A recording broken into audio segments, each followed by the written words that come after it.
A very good day, learners. Today we are going to start videos on chapter number 3 of political science class 12th.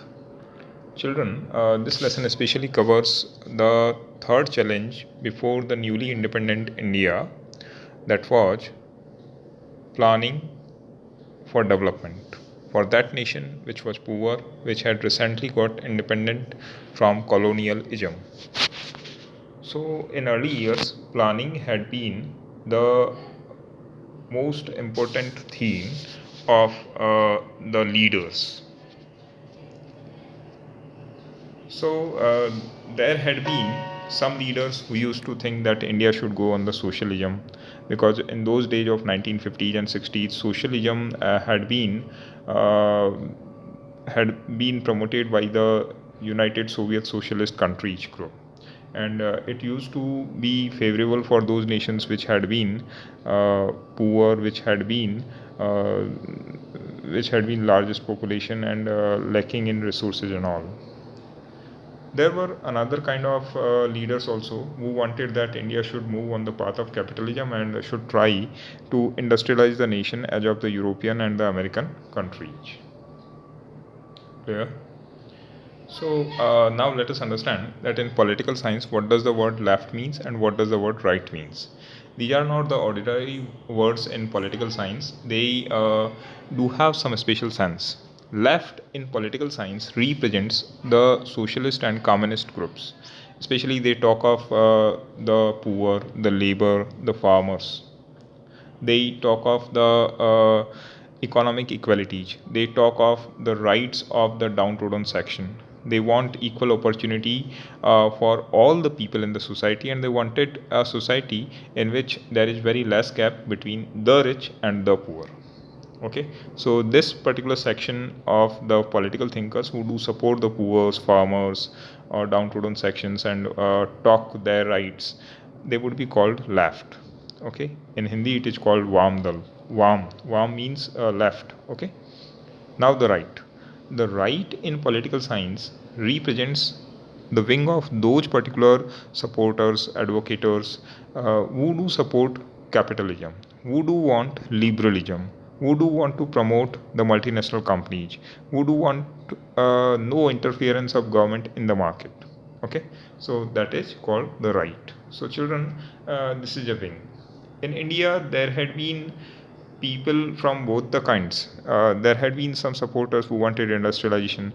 Likewise, there had been some leaders who wanted that country should follow the path of socialism, because maximum of the people are poor, are laborers, and they have just recently been freed from colonialism. So they would get opportunity only if country follows the path of socialism. You know, country's first prime minister, Jawaharlal Nehru. He himself had fond of socialism. He had visited Russia in 1917 once, and at that time Russia was being ruled by Tsar. Okay, and after some years in 1944, once again Nehru went over there and found Russia totally changed. So he realized that socialism is something uh, which could lead Russia to develop more and get rid of the Tsar's atrocities and all. Likewise, India should also follow the path to overcome the economic inequalities.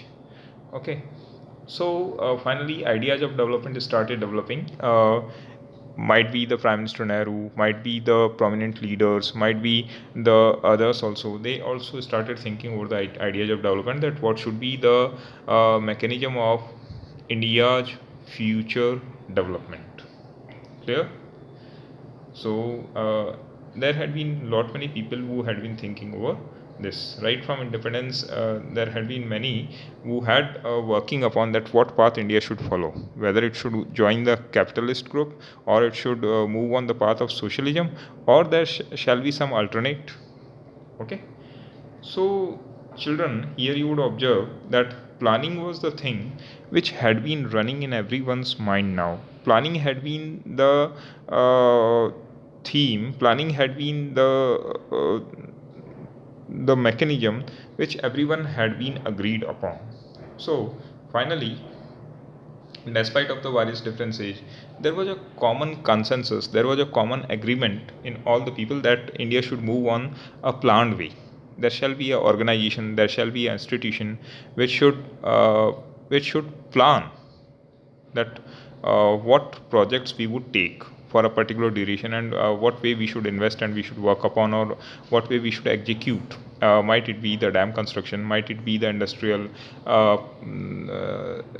development, might it be some others. Okay, so everyone was agreed upon this, and finally it came in late 1950s in the form of planning commission. Okay, you see this first meeting when Prime Minister Nehru is addressing the country's famous researchers as well as the famous leaders and ICS group uh, who were talking on the idea of development, what future India should look like. So planning commission finally created in 1950. It was a commission whose head would be, whose chairperson would be Prime Minister. Along with that, there would be the chief ministers of every state, and they would be thinking of on the idea of planning for a particular certain term. In India, it is 5 years. They do plan that how or what way India should execute some certain strategies to bring in development in the society. Okay, clear? So in late 1950, by a simple resolution of the government of India, it had been set up. Planning commission is an advisory role. Okay, it just advises government, and then government starts thinking that they should execute or not execute the recommendation. Okay, so it is an advisory body. Clear? Now, so we have done this. Now let us see that what were the early initiatives. Okay, means planning commission finally started working upon from 1951. So what was the first 5-year plan, and what was its chief characteristics? Were there any lacunae, or were there any settlements? Let us see this. Okay, come on, you see this cartoon, very interesting. What does this show? That village reality, target kahan pe hai, you would be able to see that target is very high, and the person who want to cover this target would not be able to, because he is not having the proper support. You see in this cartoon that he is trying to catch this target, but he would not be able to. Why? Because the stick on which he had to jump on is not of proper length, and that too there are certain breaks would not be letting him to cross the target. So this is a cartoon which shows the India's reality in the early 1950s. Means planning actually what the cartoonist want to convey, that we had good aims, we had been going in the right direction, but in those days there had been lot much problems, especially the finance, secondly the lack of technology, third the very poor infra in India. 1950s India, there had been a widespread literacy. I have told you in lesson number 1 that out of the eligible voters, eligible 70 crore voters, there had been only 30% who had been literate, and that too very low literacy. Okay, so children, see, illiteracy was much more in that India. Medical facilities, technical facilities, number of engineering or medical colleges, or number of educational institutions, simply the higher secondary schools were very less. So in that case, and then too, there had been very less opportunity for government to do certain things at once, because finance problem was there. India had recently being freed. Okay, India abhi abhi azad hua tha, so there was lot much problems to achieve the things through targets at once. Okay, getting my point? So this is the cartoonist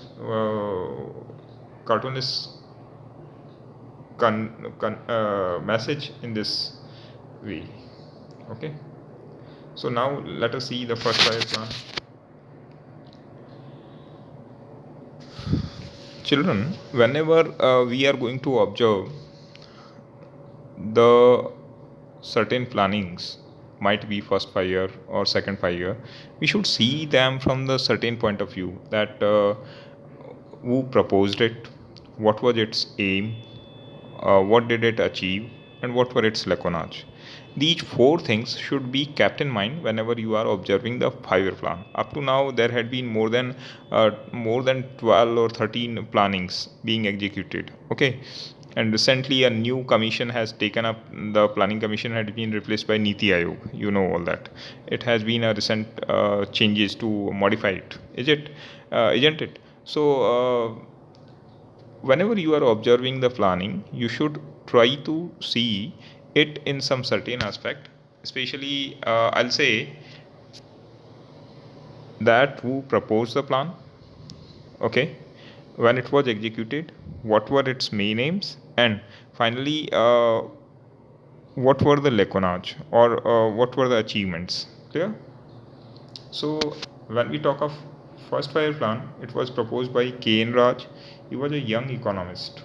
Okay, and especially he addressed mainly the agriculture sector, because he knew that in time of 1950s, when he was proposing this plan, India was an agrarian country. Maximum of the people used to stay in the villages. They depended on the agriculture for their living. Maximum around 70% people. In those times, industry and tertiary sector was totally almost absent in India. Almost. I'm not saying that it was doing good or so. In early 1950s, there in the towns there had been very less industry, very less. Okay, so he started working upon what people wanted. Maximum of the people were in agriculture, so people wanted some of the facilities towards agriculture, like the irrigation facilities that could be provided through the dam construction and all. Likewise, some work upon the HYS, high yielding seeds. Likewise, some work on the electricity generation and all. So on agriculture inputs and all. So he started working upon focusing mainly agriculture in the first 5 plan. Okay, so that was something. Now you would be observing that it is good that he focused on agriculture, but negligence of industry would definitely be making sad all those who wanted or supported the capitalist type of thing for future India. Those who wanted that India should go for opening up of industry, investment opportunities, proper backup or support for the new industrialist who wanted to open the some of the industries in India which had not been there by that time. Might it be the cement industry, might it be plastic, might it be chemicals, might it be some medical tools and all. So those who wanted to do this had a little bit despair, little bit disappointment when they saw that K.N. Raj has totally focused on only and only agriculture. Clear? So this had been the first 5 year plans. Now we move to the second 5 year plan. Second 5 year plan was totally opposite of the first 5 year plan. It was drafted by Mr. P.C. Mahalanobis and his team. They shifted the attention totally from agriculture to industry. They wanted that this time for the next 5 year plan, which had to be executed in 1956. First 5 year plan's duration was 51 to 56. Second 5 year plan's duration was 56 to 61. So in that, P.C. Mahalanobis and his supporters wanted that government should focus on the industry. They shall try to support those young industrialists who wanted to bring in India on the path of industrialization. Might it be chemical industry, plastic industry, cement industry, iron and steel industry, cotton textile industry, many more. So they wanted to support them. Now you see, we had run in 1951 the support to agriculture, and just after 5 years we just withdrew the support, or we did not care for them a lot in the second 5 plan. So would not they be in the halfway? Definitely. So this there was a disappointment to the agriculturists or to the farmers when they did not get proper attention in the second 5 year plan. Whereas these new industrialists, these new people who wanted to get support of the government were also a little bit in problem, because there had been the demand of huge finance. And in those times of India lacked in technology, India lacked in foreign currency. uh, because of that, there had been some hindrances in the industrial path as well. Okay, so this was about second 5 year plan. Clear? Now, key controversies. Okay, just a minute. So, children, when I talk of the key controversy, I'll say that there would be two kind of controversy. First controversy would be that whether agriculture should be preferred or the industrial focus should be there. This would be the first controversy in India regarding planning. Okay, means in India, which is a agrarian country of the 1950s India I'm talking of, maximum of the people live in village age, maximum of the people are related to the agriculture family. So in that country, would it be right to focus on industry? That was a kind of controversy in early 1950s, even in 1960s. Okay. Likewise, there had been some who wanted that industry should also get promotion. Then, supporter of agriculture said that already we lack in investments, already we lack in technology. So, why to drop money for industry, whereas agrarian supporters are already halfway? They have not been fed properly, they have not been provided canals up to their fields, they have not been provided the agricultural inputs. So, at least they should be supported well, and then there shall be focus on the industry. So this type of controversy started developing in the early years of fire plan. Now there had been another controversy as well. What was that? Another controversy was, before the another controversy, I would like to tell you about J.C. Kumarappa and Chaudhry Charan Singh, who had been the supporters of farmers. They always wanted that India should follow the path of socialism and do support the farmers. Now, there had been another kind of controversy also, that is, uh, which sector should be promoted, either the public or the private. Now, you would say, sir, what does this mean? What does the public sector and what is the private sector? It is about especially this division is based on the basis of ownership. All those organizations which are owned by government would be called public sector activities. Might it be present day BSNL, might it be present day BHEL, Bharat Heavy Electric Limited, which makes the heavy electrical equipments like transformers and all. Okay. Likewise, those particular organizations or those particular agencies which are owned by private owners, private businessmen, industrialists, they would be called private sector. For example, Reliance, okay, that is a private agency. Likewise, Wipro, that is a private agency. So children, there had been a controversy in early India, in early independence years, that should India allow the privatization, should India give opportunity to the private industrialist? If it is provided, might be in future they do dominate, they do not provide the subsidized prices to the common people. For example, if the milk production is allowed in the private sector, there may be chances of eliminating the government's benefit. Likewise, if electricity is being provided in the private hands, might be that in future times electricity is being sold on the profit basis by the private persons, and then the poor persons would be in problem. So there had been some controversy between the division of private and public sector. Okay. So those who had been supporters of the public wanted that government should own more and more industries, and those who had been the supporters of private, they wanted that government should interfere less and less. The input of licenses, the permission from the government side on investment, import, export, etc., was troubling them, that it is hindering their business. Okay, so this kind of controversy had been there in early years of independence. Okay, so children, I have cleared you up to this. Now we'll be moving towards the next thing. Just a minute. So for today, in this video we'll be covering up to this much only. Rest part of the lesson would be shown to you in the next video. Thank you everyone.